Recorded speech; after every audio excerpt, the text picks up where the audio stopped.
Und damit herzlich willkommen zu einer neuen Guide. Ich habe vor kurzem mit Yorick einen neuen Lieblingschampion für mich entdeckt und heute möchte ich euch zeigen, warum ich Yorick so gerne spiele bzw. was ihn besonders stark macht. Das Wichtigste ist erstmal, es macht mir einfach Spaß, Yorick zu spielen. Wisst ihr, einfach mal den Gegner die Schaufel über den Kopf hauen. Das ist das Gefühl, das es ausmacht, Yorick zu spielen. Er ist ein Bruiser genau nach meinem Geschmack, relativ tanky und gleichzeitig mit ziemlichem Schadenspotenzial. Zudem kann Yorick sehr gut farmen und pushen und auch Kämpfe in Unterzahl gewinnen. Von Vorteil ist vor allem, dass er einfach immer wieder unterschätzt wird, weil er halt generell nicht so häufig gespielt wird. Fangen wir jetzt erstmal mit den Skills an. Als erstes sollte man Yoricks Q maxen.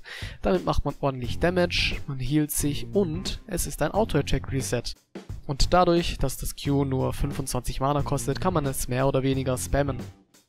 Wenn man außerdem einen Minion mit Q executet, entsteht ein Grab. Sobald man 3 Gräber erschaffen hat, kann man sogenannte Nebelgänger heraufbeschwören, also solche Ghouls, die dann für einen kämpfen. Das Heraufbeschwören kostet übrigens kein Mana. Die Ghouls machen es deutlich einfacher zu farmen und zu pushen oder Trades zu gewinnen. Dank der Pässe von Yorick kann man maximal bis zu 4 Ghouls gleichzeitig haben.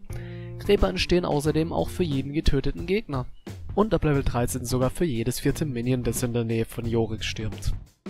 Der zweite Skill, den ich maxen würde, ist E. Diese Fähigkeit hat gleich mehrere Effekte.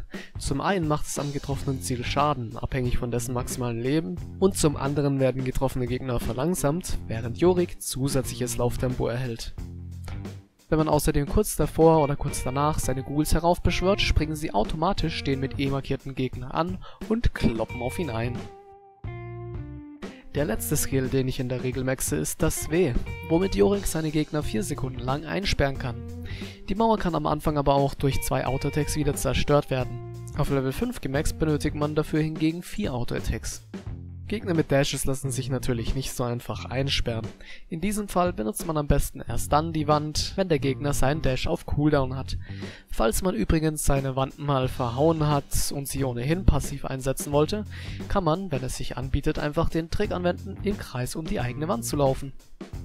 Und letztlich haben wir Yoricks Ulti, womit Yorick die sogenannte Herrin und ein paar Ghouls heraufbeschwört. Die Herrin fügt Gegnern magischen Schaden zu und erweckt für getötete gegnerische Einheiten automatisch Ghouls.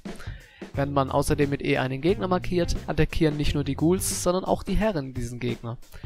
Zusätzlich entsteht noch der schöne Effekt, dass man bei dem Ziel, das die Herrin angreift, abhängig vom eigenen maximalen Leben, zusätzlichen magischen Schaden anrichtet. Mit dieser Ulti kann man eigentlich kaum mehr irgendein One-on-One verlieren.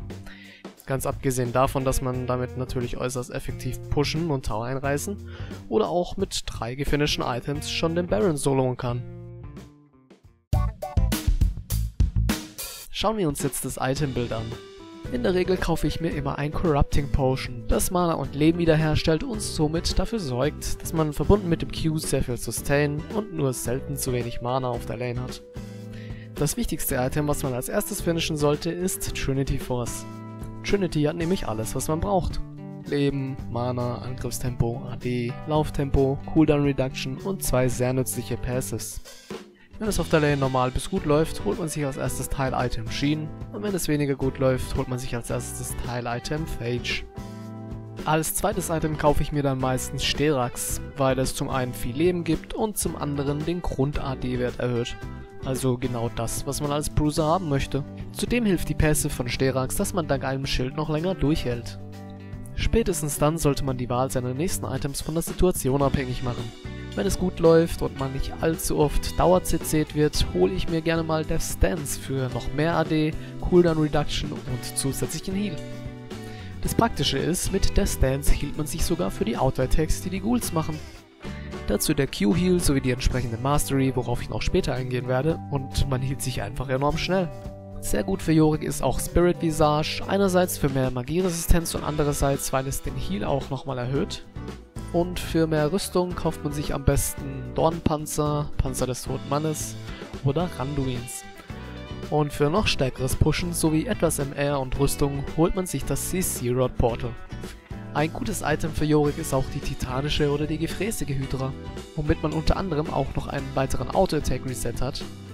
Die gefräßige Hydra wäre hier die offensivere Variante, die auch nochmal Lifesteal gibt, und Titanic die defensivere Variante, wobei der Burst durch die Active auch durchaus ordentlich reinhaut, gerade wenn man viel HP gestackt hat. Bei den Boots entscheide ich mich meistens zwischen den Mercurys und den Tubbies. Letztlich ist die Entscheidung natürlich abhängig vom Gegner. Kommen wir jetzt zu den Masteries. Hier gibt es zwei Möglichkeiten, die Punkte zu vergeben. Am häufigsten sieht man die 12-0-18 Variante mit Grasp als Key Mastery. Eine andere, offensivere Variante wäre die Punkteverteilung 18-0-12 mit Bloodlust als Key Mastery. Man verzichtet hier also auf Tenacity oder auf bis zu 15 MR und Rüstung, sowie auf den Heal durch Grasp, der mit der maximalen HP skaliert, und nimmt dafür mehr Armor Penetration und einen Heal durch Bloodlust, der hingegen mit AD skaliert und einen Speed Boost gibt. Welche Variante ich hier wähle, mache ich immer vom gegnerischen Matchup abhängig. Das heißt, gegen squishy Gegner oder Gegner, gegen die so ein Speed Boost praktisch ist, nehme ich Bloodlust, und gegen tankigere Gegner nehme ich eher Grasp. Bei den Runen spiele ich derzeit auch mit zwei verschiedenen Varianten. Entweder nehme ich eine Pure AD-Seite mit 3 AD-Essenzen, 9 AD-Zeichen, 9 mal Siegel der Rüstung und 9 Glyphen der Magieresistence, oder ich nehme eine AD-Lethality-Seite mit 2 AD und einer Lethality-Essenz, sowie 5 AD und 4 Lethality-Zeichen, 9 mal Siegel der Rüstung und 9 MR-Glyphen. Auch hier entscheide ich dann wieder je nach Matchup. Gegen squishy Gegner mit wenig Rüstung nehme ich die Lethality-Rune-Seite und ansonsten die Pure AD-Seite. Der Vollständigkeit halber sei noch kurz die Summoners erwähnt. Erste Wahl ist hier auf jeden Fall Flash und Teleport. Gerade TP ist einfach unerlässlich, da Yorick sowohl ein starker Split-Pusher als auch Teamfighter ist. Und damit sind wir auch schon am Ende meiner Guide. Ich hoffe mal, ich konnte euch Yorick etwas näher bringen. Falls ihr noch Fragen, Anregungen oder Verbesserungsvorschläge habt, schreibt es einfach in die Kommentare. Ansonsten bedanke ich mich fürs Zuschauen, haut rein und bis zum nächsten Mal.